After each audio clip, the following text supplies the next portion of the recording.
As Emily stepped out of her car, the heat of the summer night clung to the air, blending with the familiar scent of asphalt.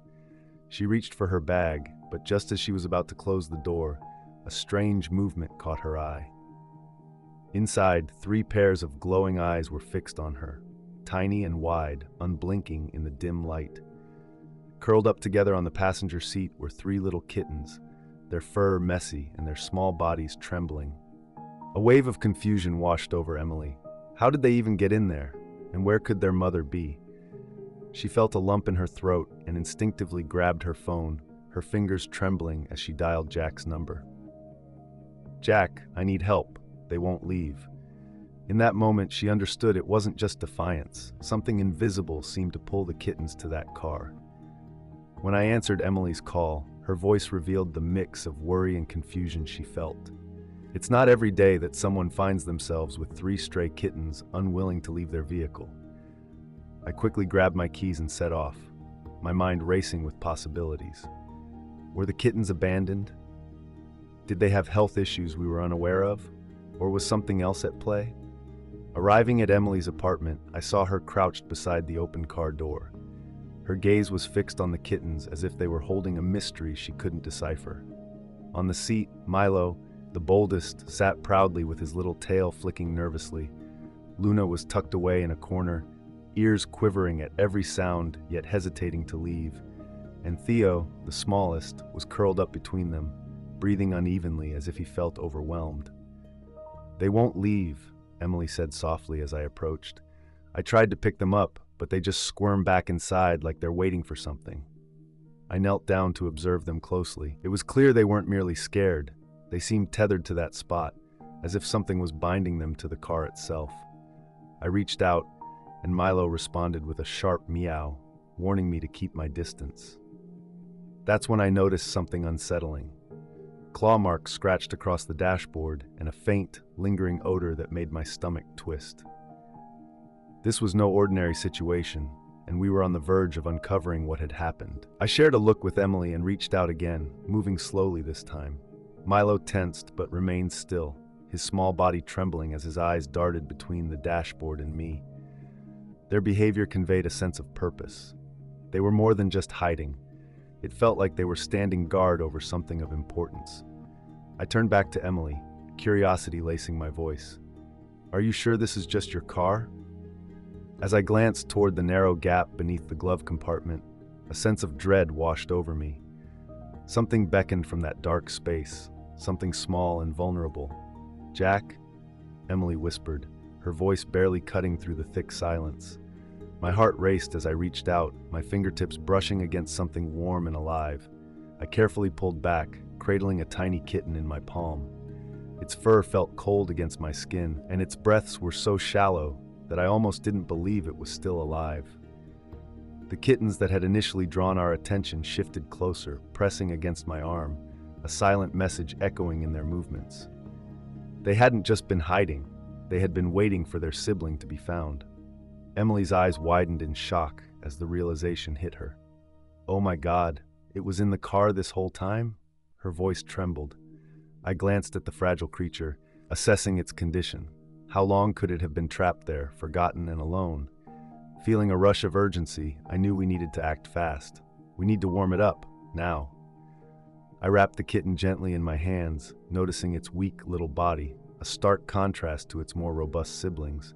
Emily hurriedly scrambled inside, returning with a towel that felt like a small lifeline. As I wrapped the kitten, rubbing it to generate some warmth, it let out a faint, raspy mew. That small sound ignited a flicker of hope within me. Suddenly, Daniel's truck rumbled up the driveway, and his expression shifted from confusion to concern as he noticed my anxious demeanor. "What the hell happened?" he asked, urgency in his tone. "We just found this one trapped under the dashboard," I replied, trying to catch my breath. It was barely breathing. His gaze quickly moved to the other kittens still in the car, and a shadow crossed his face. That means the mother was in here too. If she was desperate enough to hide them inside a car, something must have scared her off. His words sent a chill down my spine, a stark reminder of the fragility of these little lives. In that moment, we all understood that we were part of something larger, a fragile fight for survival that had been unfolding quietly, waiting for us to notice. Milo, Luna, and Theo huddled together on the car seat, their little ears twitching at the distant sounds around them. They seemed to be waiting, looking for something. As I watched them, I could sense their discomfort. They didn't feel safe enough to leave. Just then, a soft meow broke the silence. I glanced at the car's console, where Milo's little head peeked over, adding to the mix of emotions. It was clear these kittens were not just abandoned. Something deeper was at play. Emily knelt beside me, her fingers gently touching the tiny kitten wrapped in a towel. "Is it going to make it?" she whispered, her voice laced with concern. I hesitated, noting the faintness of its breaths and the coldness of its body. The truth felt heavy, but I managed to say, "We need to get it warm and hydrated. It has a chance." Daniel stood nearby, running a hand through his hair, troubled by the situation. "This doesn't sit right with me. A mother cat wouldn't just leave her kittens like this," he said, scanning the parking lot, sensing something amiss. Something happened here. Emily's expression shifted as she glanced back at the car. "Do you think she's still around? Maybe she's hurt?" I adjusted my grip on the kitten and stood up. "It's possible, but if she's out there, she might be too scared to return or—" I paused, letting the weight of the situation sink in. Daniel sighed, his shoulders dropping. "We should search the area. If she's nearby, we might have a chance to reunite them. If not—" The unspoken reality hung in the air, one we all dreaded. Emily squared her shoulders, a determination in her gaze. "Then we do whatever it takes to keep them alive." Nodding, I agreed. "Let's find out what really happened." And so we began our search. Emily headed towards the front of the complex, peering beneath parked cars and checking nearby bushes. Daniel took off towards the alley, his flashlight cutting through the darkness as he swept over dumpsters and old fences. I stayed near the car, attentive to any sign from the kittens that could guide us to their mother. But then, something caught my eye. The kittens were suddenly focused on a dark space beneath Emily's car, their eyes wide with something that felt like hope, or perhaps instinct. "Daniel, over here," I called out, urgency lacing my voice. He joined me quickly, and together we knelt down. I pointed my flashlight into the shadows, and the beam caught a glimpse of something that left me breathless. There, wedged against the undercarriage, was a mother cat. Her fur was matted, barely moving, and one paw stretched outward as if she had tried to reach her kittens before collapsing. "Damn it," Daniel muttered, realization dawning. "She's alive, but just barely." As I carefully reached underneath the car, my heart raced. The mother cat lay there, barely moving, her fur matted with dirt and something sticky. It was clear she was in trouble. "We don't have a choice," I said firmly, knowing we had to act quickly. Emily gasped softly beside me. "She must have hidden them in the car and got hurt," she suggested, glancing nervously at the kittens. Their little sounds echoed, crying out for their mother, who was nearby but in a bad state. I focused on the task ahead. The kittens had been waiting so patiently. Milo, Luna, and Theo squeezed against the car door, their tiny mews a heartbreaking plea. It was a weighty realization. If we didn't help their mother soon, she might not survive. "She's hurt badly," Emily said, her voice shaking with worry. Daniel ran a hand across his face, considering the implications of our actions. If we move her wrong, we could make it worse. But he didn't need to finish. We all understood the stakes. I swallowed hard. "We have to get her out." Emily nodded after a moment and went to find a blanket, while Daniel and I prepared to lift the fragile cat. I could feel her ribs under my fingers, her body feeling alarmingly light. As Emily returned with the blanket, I carefully lifted the mother cat, trying not to think about the extent of her injuries. The moment I set her down on the blanket, the 3 kittens rushed out of the car, clambering onto her side. They pressed against her, seeking warmth and comfort, even in her weakened state. Daniel's tone changed to urgency. "She needs a vet, now." Emily hesitated, her concern for the kittens clear. "But what if she doesn't make it? What about them?" I clenched my jaw, forcing myself to focus. "We'll figure that out later. Right now, she's still alive, and that's what matters." Daniel then grabbed his keys, ready to make the call. "I'll contact the emergency clinic nearby." We had to do everything we could to protect this little family. In the quiet waiting room of the clinic, time felt like it was dragging on.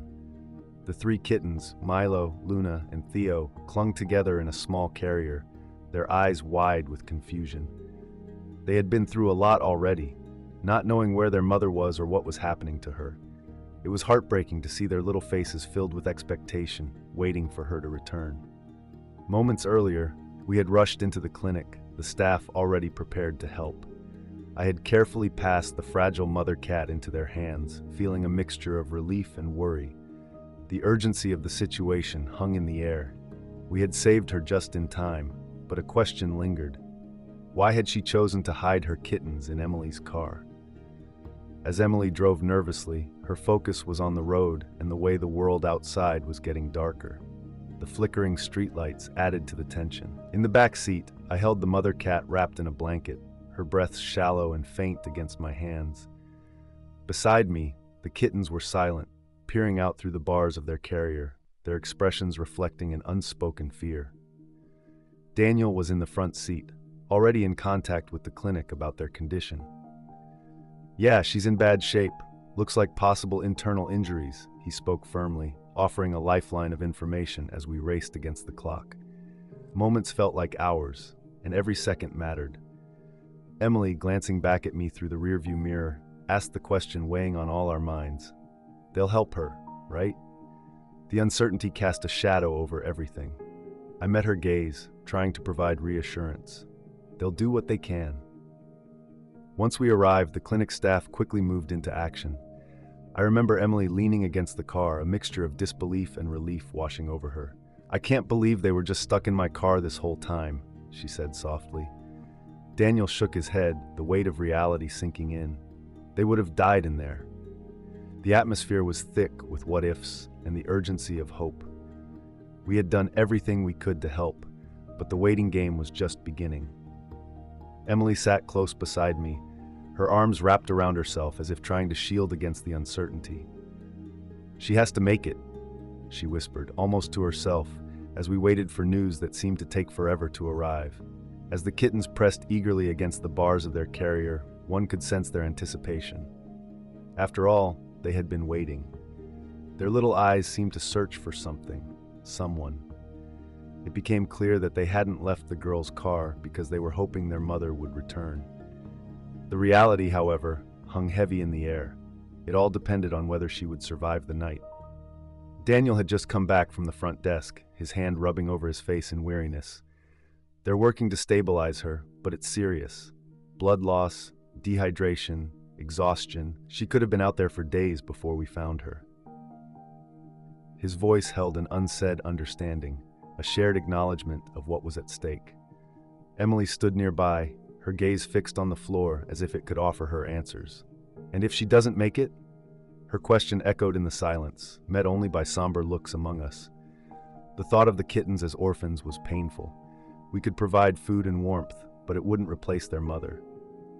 They were far too young to grasp the reality of loss. Suddenly, Milo broke the silence with a desperate cry. This was no ordinary meow. It was filled with urgency, like a call reaching out for someone. We all hushed, tension mounting, and then a faint, broken cry responded from behind the clinic doors. Emily gasped, her hand clapping over her mouth, and her eyes sparkled with hope. For a fleeting moment, a glimmer of possibility flickered in Daniel's gaze as he met mine. The mother cat was still holding on. But the question lingered. Did she have enough strength to keep fighting? We waited in a frozen silence, the room thick with anxiety as her faint cries faded away. The kittens reacted immediately, their ears perked up, listening intently for any sign of their mother. It was the first true flicker of hope we had, though it did nothing to erase our fears. We still had no certainty about her fate. Emily turned to me, tension etched on her face. "What happens if she survives? What will we do with them?" She pointed to the carrier where Milo, Luna, and Theo remained alert. "They can't just go back outside after everything they've been through." With a sigh, Daniel leaned back in his chair, contemplating the situation. "If she makes it, we'll have to see if she's able to care for them again. But if she doesn't..." His voice trailed off, the weight of his words lingering in the air. "Either way, we still have 3 kittens that need homes." The stillness in the clinic was tangible, a constant reminder of the weight hanging over us. We had all found ourselves caught in this unexpected situation. Emily had stumbled upon a litter of kittens in her car, Daniel was pulled into a late-night rescue mission, and I was grappling with a sense of responsibility I hadn't anticipated. As the small faces peered up at us, clinging to one another, it became clear that their bond was strong. They weren't ready to leave, still waiting for their mother. Not yet. They need each other, I finally said, shattering the silence. If their mother finds them, we have to ensure she's fit to take care of them. If she doesn't come back... I took a deep breath, running my hand through my hair. Then we'll have to keep them safe. Emily took a moment to process my words, her nod slow and thoughtful. So we foster them? I bet that's what they all say before keeping them, Daniel chimed in with a smirk. I stayed silent, acknowledging his point. The thought of leaving them behind felt increasingly impossible. As time trickled by, the air thick with anticipation, we waited. The clinic felt isolated, interrupted only by soft murmurs from the front desk. The kittens, meanwhile, curled up in their carrier, but Milo would occasionally chirp as if calling for their mother. I hate this part, Emily murmured, hugging her knees to her chest. Just sitting here, not knowing. Daniel sighed, leaning back with frustration. It never gets easier. His words rang true. Rescue work is often a waiting game, filled with uncertainty. Yet, this felt different. Perhaps it was the kitten's steadfastness, unwilling to abandon hope for their mother. Or maybe it was the feeling that fate had led Emily to them for a reason. Yet, here were these small creatures looking to me for answers I didn't possess. Finally, the door to the treatment room swung open. We straightened up as a vet tech emerged, clipboard in hand, her face unreadable. My heart raced for a moment. She's stable, the tech said, a wave of relief washing over me. But before I could fully relax, she added, "There's something you need to know." In an instant, the hope I felt vanished into thin air. The tension in the room was palpable as I exchanged glances with Emily and Daniel. "What's going on?" I asked, a slight edge to my voice. The vet tech paused for a moment before responding. "We checked, and she has a microchip." As her words sank in, we felt a shift in the atmosphere. This stray mother cat wasn't just lost. She had an owner somewhere. The heavy realization settled over us, transforming the situation. I hadn't considered the possibility of her having a home. She had appeared to be just another desperate animal fighting for survival. Now our focus had shifted from merely rescuing her and her kittens to contemplating her past and what it might mean for their future. Finally, Emily broke the silence. "So, she has a home?" Her voice carried a cautious blend of hope and uncertainty. The vet tech nodded but added, "We can't be sure yet. The microchip is registered, but it doesn't guarantee that someone is actively searching for her. Some pets go missing for a long time, and their owners may have moved on. In some unfortunate cases, people abandon animals even when they're chipped." Daniel let out a frustrated sigh, rubbing his temples. "So we just sit and wait?"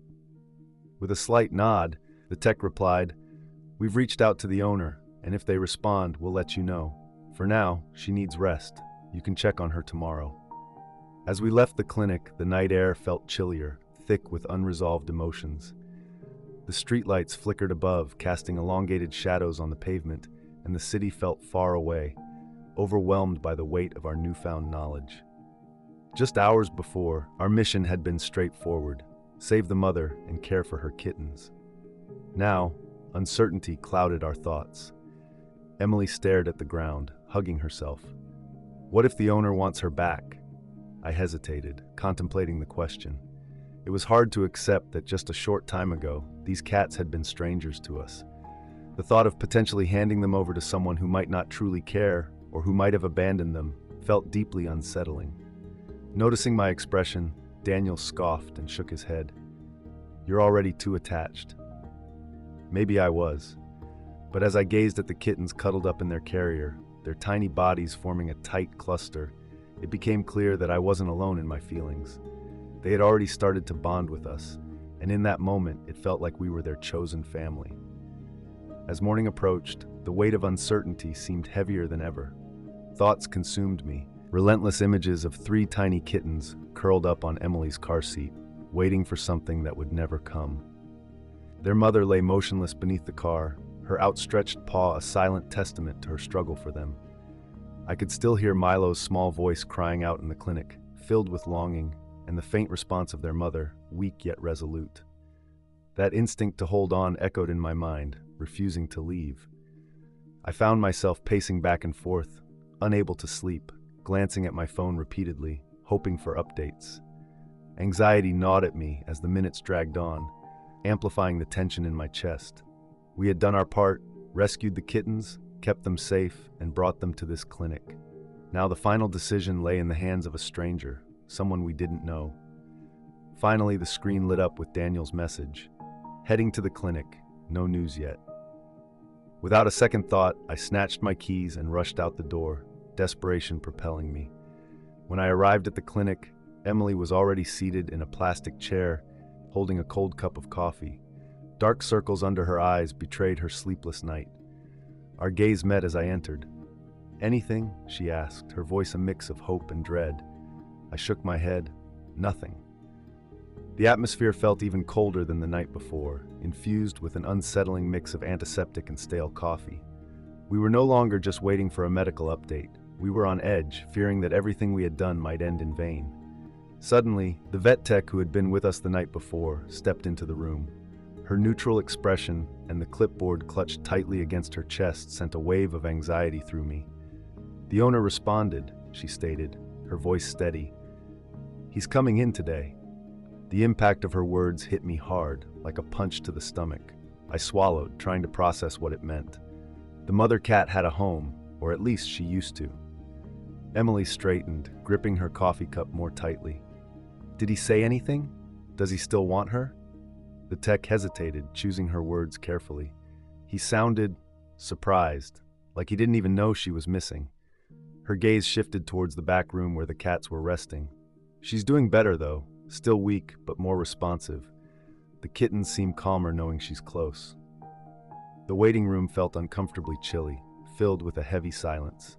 I sat there, fingers tightly woven together, suppressing the rising anxiety in my chest.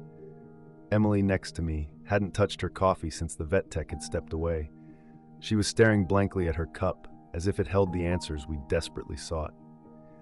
Meanwhile, Daniel stood by the window, his arms crossed, his gaze fixed on the parking lot, caught up in the same anticipation we all felt. The tech had just told us we would have to wait and see if the man who claimed to be the cat's owner genuinely wanted to take her home. However, something about his response didn't sit right with me. It felt more like indifference than excitement. How could someone who had supposedly spent sleepless nights worrying about a lost pet appear so detached? The stillness stretched endlessly until the glass door finally swung open.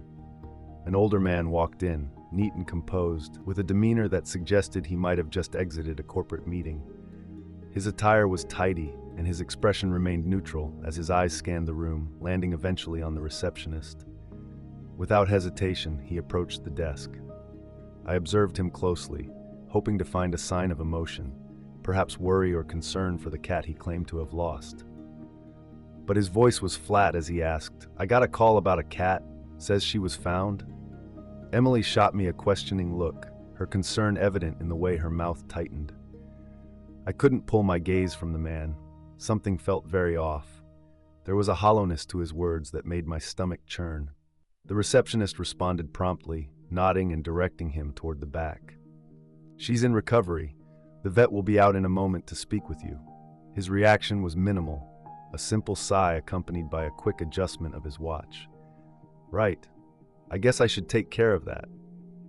But there were no inquiries about the cat's condition or whether she had been hurt.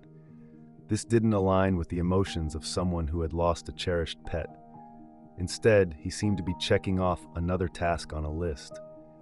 In that moment, I sensed a shift in the atmosphere, palpable tension hanging around us. Daniel's body language tightened, arms pulling in closer as if to protect himself from the weight of the situation. Emily's fingers dug into her sleeve as we all shared an unspoken understanding of the unease consuming the space.